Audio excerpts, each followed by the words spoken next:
Hello guys, welcome back to the video. हम लोग आज से भूगोल का चैप्टर पढ़ेंगे।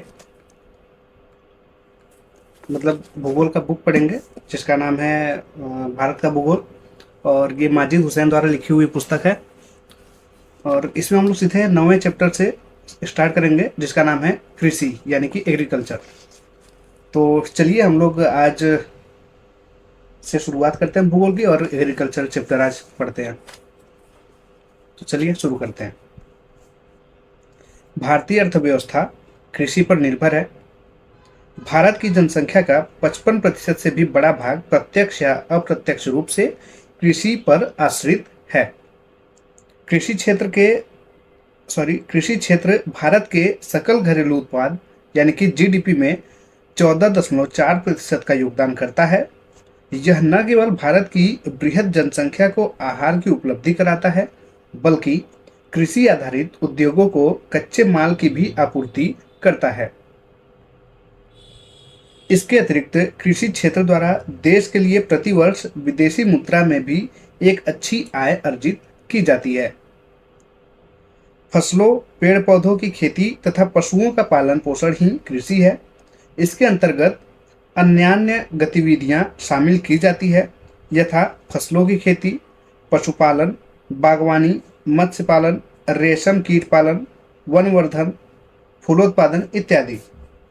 उष्ण एवं उपोष्ण कटिबंधों में अवस्थित होने के कारण भारत के अधिकतर कृषि क्षेत्र में एक वर्ष में 2 या 2 से अधिक फसलों का उत्पादन किया जा सकता है। हमारा नेक्स्ट हेडिंग है अब भूमि उपयोग यानी कि लैंड यूटिलाइजेशन। भारत के कुल भौगोलिक क्षेत्र के 93% यानी कि 328.75 मिलियन हेक्टेयर भूमि उपयोग के आंकड़े उपलब्ध हैं। देश के सामान्य भूमि उपयोग के आंकड़े तालिका 9.1 में दिए गए हैं, जिसको आप लोग अपनी बुक में देख सकते हैं। 2014 से 2015 में सिंचित क्षेत्र की भूमि का उपयोग का औसत 55.3% है और 32.6% क्षेत्र दोहरी यानी कि द्विफसली फसल के लिए उपलब्ध है, जिसमें वन क्षेत्र 22% है। उपलब्ध आंकड़ों के अनुसार 6.25% परती और व्यर्थ भूमि है। अनेक प्रकार की निम्न भूमि को भी तालिका 9.2 में दर्शाया गया है।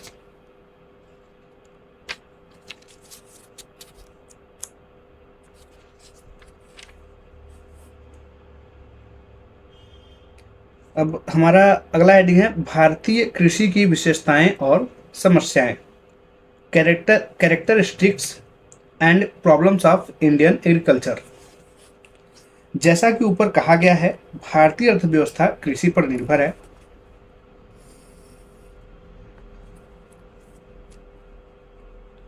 भारत के लोगों की सामाजिक आर्थिक स्थिति, राष्ट्रीय राजनीति और लोगों का पूर्ण जीवन कृषि से प्रत्यक्ष रूप से नियंत्रित होता है। वस्तुतः भारतीय कृषि की एक अपनी अलग विशेषताएं हैं। भारत कृषि की कुछ महत्वपूर्ण विशेषताएं और समस्याएं नीचे दी गई है, जिनको हम लोग बारी बारी से पढ़ेंगे। तो पहला है जीवन निर्वाह प्रकृति, सब्सिस्टेंट इन कैरेक्टर। 11 पंचवर्षीय योजनाओं को लागू किए जाने के बावजूद भारतीय कृषि अधिकतर भागों में जीवन निर्वाह प्रकृति की है। खेतिहर और किसान अनाज का उत्पादन स्वयं परिवार के उपयोग के लिए करता है। देश के गिने चुने क्षेत्र जहां सिंचाई युक्त भूमि उपलब्ध है, जैसे कि पंजाब, हरियाणा, पश्चिमी उत्तर प्रदेश तथा कावेरी दोआब, केवल वही कृषि का विकास बाजारोन्मुख है। दूसरा है जनसंख्या का भारी दबाव, हैवी प्रेशर ऑफ पॉपुलेशन। भारतीय कृषि पर जनसंख्या का भारी दबाव है। देश के 55% लोग कृषि पर निर्भर है। वर्तमान में प्रति व्यक्ति कृषि भूमि मात्र 0.10 हेक्टेयर है, जबकि यह 1991 में 0.30 हेक्टेयर प्रति व्यक्ति था। विश्व की औसत प्रति व्यक्ति कृषि भूमि उपलब्धता 4.5 हेक्टेयर है। जनसंख्या की तीव्र वृद्धि होने के कारण कृषि भूमि पर अधिक दबाव है। थर्ड है खाद्यान्न की प्रधानता, प्रीडोमिनेंस ऑफ फूड ग्रेन्स। खरीफ एवं रबी दोनों ही फसलों में भारत के सकल कृषि क्षेत्र में खाद्यान्नों की बहुलता होती है। जहां चावल, मक्का, ज्वार, बाजरा, रागी, तिलहन एवं दलहन प्रमुख खरीफ फसलें हैं, वहीं रबी फसलों में गेहूं, चना, मटर, मसूर और जौ की भागीदारी 3/4 से भी अधिक है। चौथा पॉइंट है मिश्रित खेती।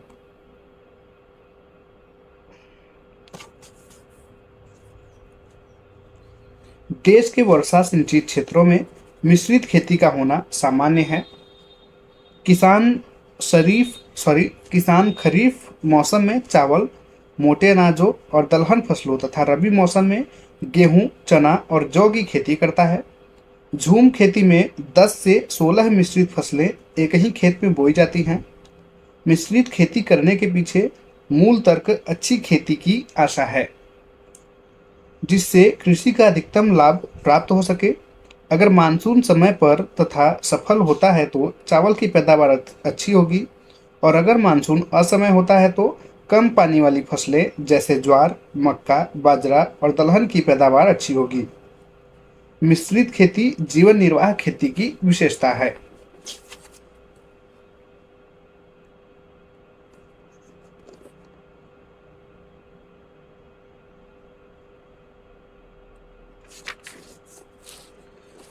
पांचवा पॉइंट है प्रतिवेदित क्षेत्र में कृषि का उच्च प्रतिशत, high percentage of the reporting area under cultivation.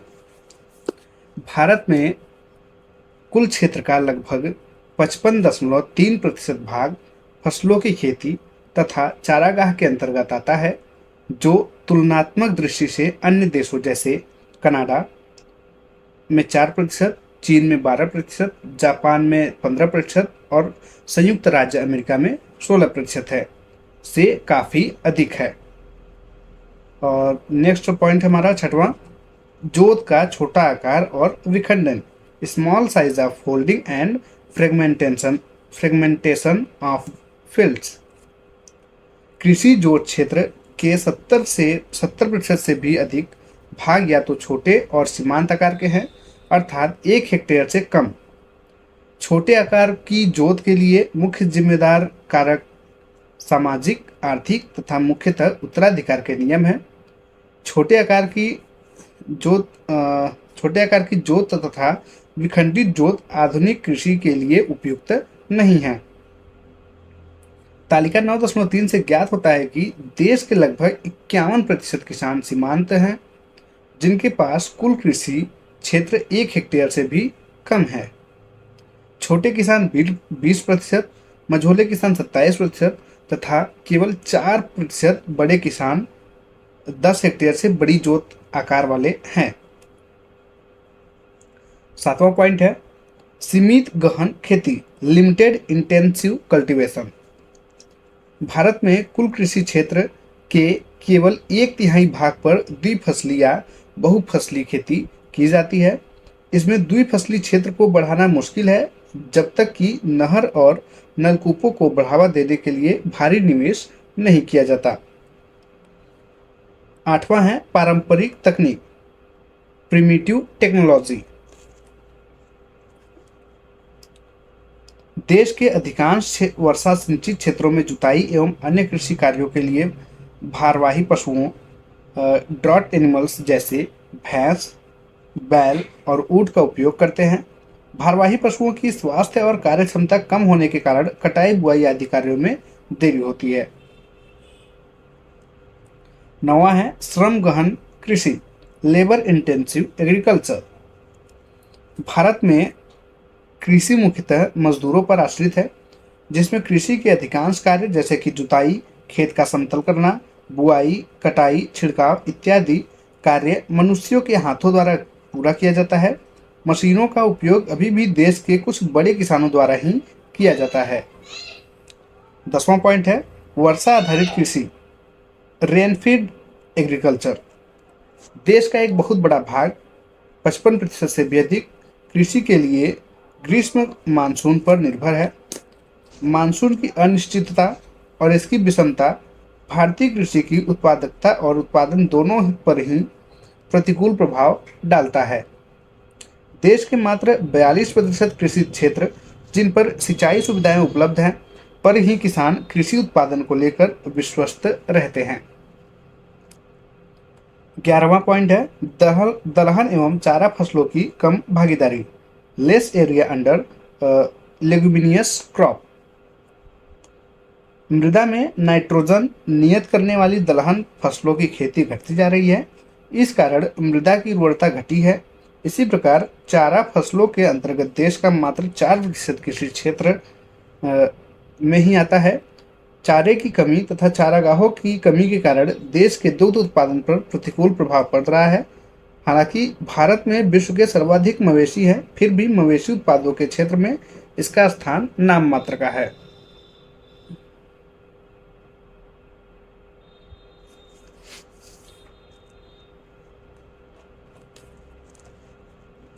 12वां point है पारंपरिक कृषि, ट्रेडिशन बाउंड एग्रीकल्चर।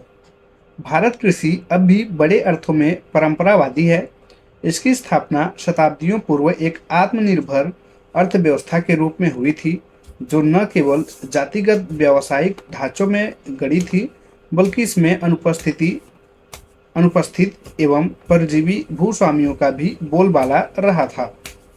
इस संस्थानिक कारकों एवं परंपरागत कृषि स्वरूप के कारण से भारतीय कृषि के आधुनिकीकरण का कार्य काफी दूरह और मंद रहा है।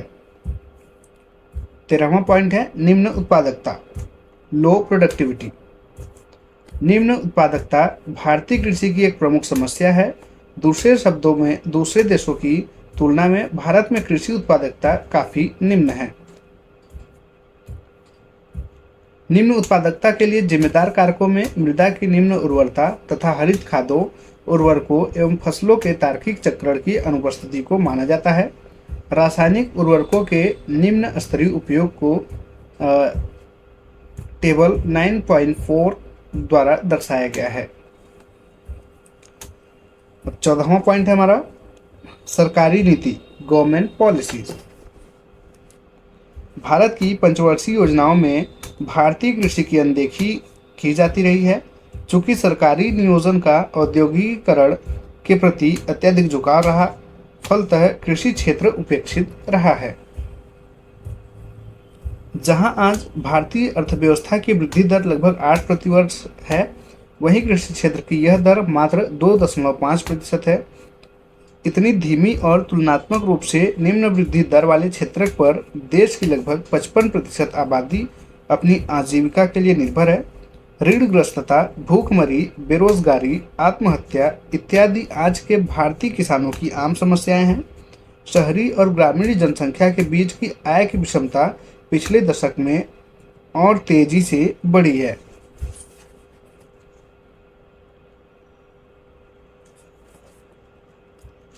वैसे 11वीं पंचवर्षीय योजना में ग्रामीण एवं नगरीय असमानता को कम करने पर विशेष बल दिया गया था। ग्रामीण गरीबी और बेरोजगारी को कम करने तथा ग्रामीण नगर प्रवासन को नियंत्रित करने के उद्देश्य से इस योजना में प्रति वर्ष 580 लाख रोजगार के अवसर उपलब्ध कराने का भी उद्देश्य रखा गया था। कृषि क्षेत्र में निवेश बढ़ाने, उचित आधारभूत संरचना का विकास करने, उत्पादन बढ़ाने तथा खाद्यान्नों की कीमत को स्थिर रखते हुए किसानों को कृषि कार्य से उचित लाभ अर्जित कर सकने की स्थिति उत्पन्न कराना आज कृषि क्षेत्र से जुड़ी मूल चुनौतियां हैं। सभी सरकारी नीतियां किसानों की समस्याओं का समाधान करने में विफल रही हैं। वर्ष 2016 के भयंकर सूखे एवं बाढ़ ने किसानों की समस्या को और भी बढ़ा दिया। इस वर्ष हजारों किसानों ने आत्महत्या की थी। 15वां पॉइंट है निश्चित कृषि भू उपयोग नीति का अभाव, lack of defined agriculture land and policy. देश में कृषि भू उपयोग की स्पष्ट नीति का विकास नहीं हो पाया है। किसान फसलों का उत्पादन अपनी सुविधा के अनुसार करता है। यही कारण है कि भारत में कृषि वर्ष किसी विशेष कृषि उत्पाद की बहुलता तो कभी कमी देखी जाती है। कमी की स्थिति में जहां उन उत्पादों की मूल्य वृद्धि होती है, वहीं बहुलता की स्थिति में किसानों को अपने उत्पादों प्याज, आलू, टमाटर और अन्य सब्जियां का लाभकारी मूल्य नहीं मिलता तथा किसान गन्ने की फसलों को जला भी डालते हैं। उल्लेखनीय है कि वर्ष 2015 से 16 में अरहर एवं उड़द की दालों के भाव 200 रुपये प्रति किलो को पार कर गए थे।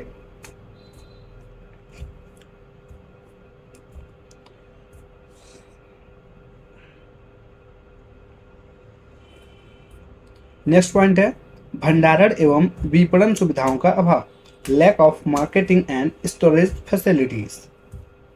कृषिगत उत्पादों के उचित भंडारण एवं विपणन सुविधाओं के नहीं होने से किसान अपने उत्पादों को लाभकारी मूल्यों पर बेचने से वंचित रह जाता है। इन कारणों से यह मुनाफा मध्यस्थों, कमीशन एजेंट एवं व्यापारियों द्वारा हड़प लिया जाता है। देश के कुछ राज्यों पंजाब, हरियाणा, महाराष्ट्र, गुजरात, आंध्र प्रदेश को छोड़कर शेष सभी जगहों पर यह अभाव व्याप्त है। 17वां पॉइंट है समाज में कृषि कार्य की निम्न प्रतिष्ठा, लो status of agriculture in society. Bharat में कृषि कार्य एक निम्न प्रतिष्ठा वाला व्यवसाय माना जाता है। पढ़े लिखे युवक कृषि कार्य की जगह नौकरी करना, विशेषकर सरकारी, अधिक पसंद करते हैं। इन कारणों से कृषि कार्य में संलग्न किसानों में एक हतोत्साहन की स्थिति देखी जाती है। दूसरी तरफ धनी किसान अपने कृषिगत लाभ को गैर कृषिगत क्षेत्रों में निवेशित करता है ताकि तुलनात्मक रूप से अधिक लाभ अर्जित की जा सके। प्रतिवर्ष गांव से शहरों की ओर उच्च स्तरीय भौतिक पलायन जारी है। कृषि को पुनः प्रतिष्ठित करने की घोर आवश्यकता है। 18वां पॉइंट है काश्तकारी भूधारण, लैंड टेनेंसी। भारतीय कृषि की निम्न उत्पादकता और उत्पादन के लिए इसकी अतार्किक भूधारण प्रणाली भी जिम्मेदार है। बहुधा कृषि भूमि के स्वामी अनुपस्थित भूस्वामी हैं, जिनकी जमीन पर बटाईदार कृषि कार्य कर रहे हैं। चूंकि कृषि कार्य में संलग्न किसान वास्तविक भूस्वामी नहीं है, अतः वह उचित कृषि प्रबंधन और आधुनिकीकरण इत्यादि पहलुओं पर ध्यान नहीं देता। भूमि पर कृषि कार्य करने वाले किसान का कृषि भूमि पर मालिकाना अधिकार नहीं होना इस समस्या का मूल कारण है। 19वां किसानों में गरीबी और ऋणग्रस्तता, पॉवर्टी एंड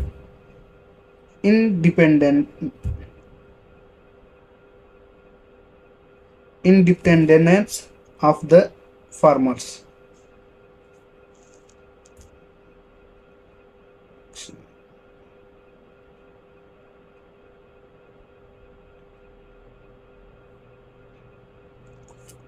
जीवन निर्वाह कृषि व्यवस्था में ऋणग्रस्तता एक समस्या है, लेकिन भारत में यह समस्या काफ़ी बड़ी है। देश के 85% किसान ऋणों के बोझ तले दबे हैं। पिछले दशकों में कई राज्यों में ऋणग्रस्तता के कारण किसानों द्वारा आत्महत्याएं की जाती रही हैं। वर्ष 2016 में किसानों की आत्महत्या संख्या हजारों को पार कर गई। देश के छोटे और सीमांत किसान आज भी अपनी ऋण आवश्यकताओं के लिए असंगठित क्षेत्रों के ऋणदाताओं, महाजन, साहूकार आदि पर निर्भर हैं, जिनके द्वारा अति शोषणकारी ब्याज दरों 20 से 40% तक पर ऋण दिया जाता है। इनके कर्ज से मुक्ति पाने के क्रम में किसान अपनी जमीन तक को गिरवी रखता है, जो अंततः ऋणदाताओं द्वारा हड़प ली जाती है। उल्लेखनीय है कि किसानों को ऋणग्रस्तता की इस समस्या से मुक्त कराने तथा उन पर संगठित क्षेत्रों के बैंक को पहुंचाने की दिशा में 11वीं पंचवर्षीय योजना में विशेष प्रावधान किए गए थे।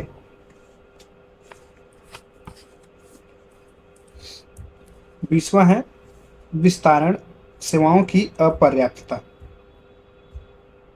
कृषि क्षेत्र के विकास के लिए विभिन्न सरकारी संस्थानों द्वारा विकसित की जा रही तकनीकों को किसानों तक पहुंचाने की व्यवस्था अपर्याप्त है। इसके साथ ही किसानों के कौशल विकास का कार्य भी उचित स्तर पर नहीं किया जाता। 21वां पॉइंट है अनुसंधान एवं विकास की कमी, लैक ऑफ एग्रीकल्चरल रिसर्च। कृषि विकास के लिए अनुसंधान एवं विकास कार्यों में संलग्न सरकारी संस्थानों द्वारा इस दिशा में सक्रियता से भाग नहीं दिया गया है। भारत कृषि विकास एवं अनुसंधान पर दूसरे देशों की तुलना में काफ़ी कम धन खर्च करता है। इसके अतिरिक्त जिन बेहतर तकनीकों या आगतों यथा बीज, उर्वरक, कीटनाशक इत्यादि का विकास हुआ भी है, वह किसानों में जागरूकता की कमी से उपयोग में नहीं लाए जाते। 22वां पॉइंट है मृदा अपरदन एवं निम्नीकरण, soil erosion and soil degradation. मृदा अपरदन की समस्या वैसे तो सार्वभौमिक है, परंतु यह भारी वर्षा वाले एवं अत्यल्प वर्षा वाले क्षेत्रों में काफ़ी गंभीर है। वृक्षों की अंधाधुंध कटाई, मवेशियों की चराई तथा भू उपयोग संबंधी गैर वैज्ञानिक तरीकों इत्यादि कारणों से देश के विभिन्न भागों में त्वरित गति से मृदा अपरदन हो रहा है। इस कारण मृदा की उर्वरा शक्ति निम्नीकृत होती जा रही है। हालांकि मृदा संरक्षण संबंधी कार्यक्रमों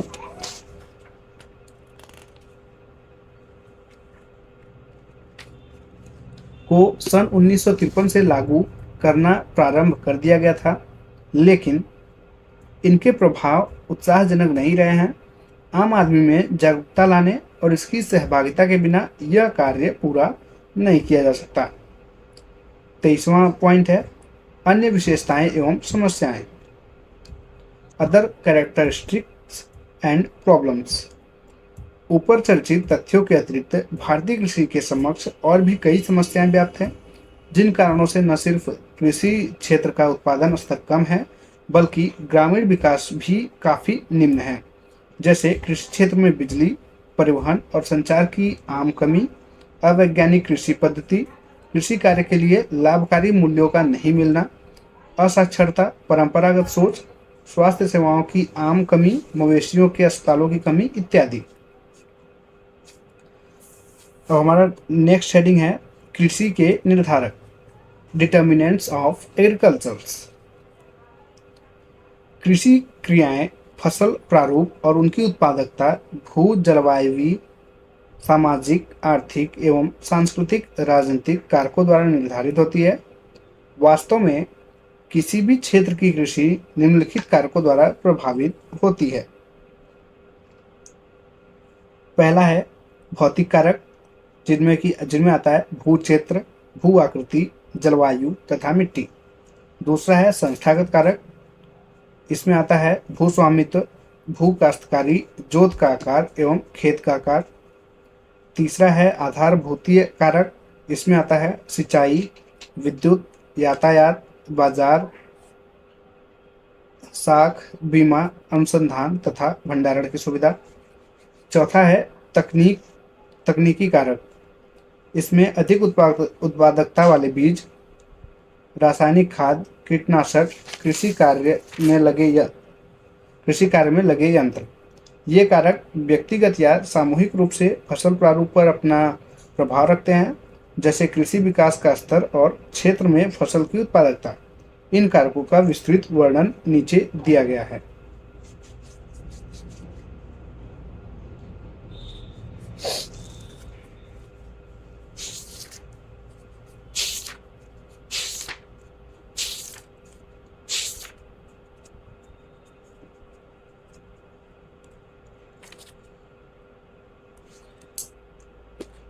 इसके अंतर्गत अगला सब हेडिंग है भौतिक कारक, जिसको हम लोग नेक्स्ट वीडियो में पढ़ेंगे। आज के लिए इतना ही, मिलते हैं आपसे अगले वीडियो में, तब तक के लिए जय हिंद।